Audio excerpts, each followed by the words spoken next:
Well, I think Adobe Analytics is a fine, I wouldn't say replacement, but a fine alternative. I'm not sure about the A/B testing capabilities of Adobe Analytics. I'm not, could you maybe share a light on that, Glenn?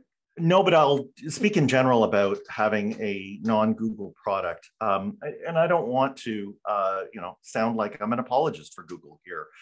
They are doing what a private sector company that has shareholders is always intent on doing, which is in taking what began as a level playing field and skewing it as much in their favor as possible.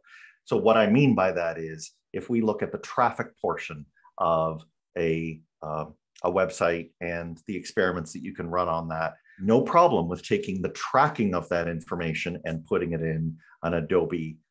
However, the integration of Google Analytics 4 and Google Ads is as tight as it has ever been between an ads product and their past analytics tools. So things like audiences, which you can customize within GA4 and tie straight into retargeting campaigns that you are doing in Google Ads or feeding into their ML models.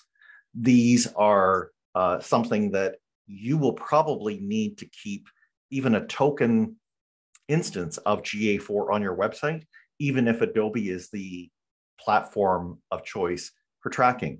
Because if you take GA4 completely off of your website, then traffic acquisition tools like Google Ads will suffer. Right. So it's going back to what Johan said earlier, which is, not keeping all your eggs in one basket, having a diversified basket, but GA4 definitely being one of those big eggs in your basket.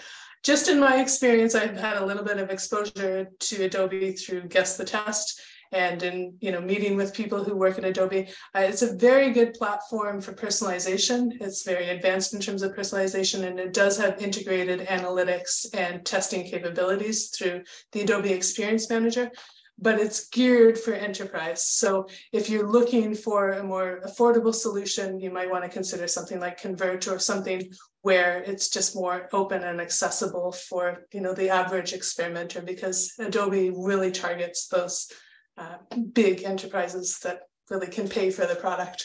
So hopefully that answers the question about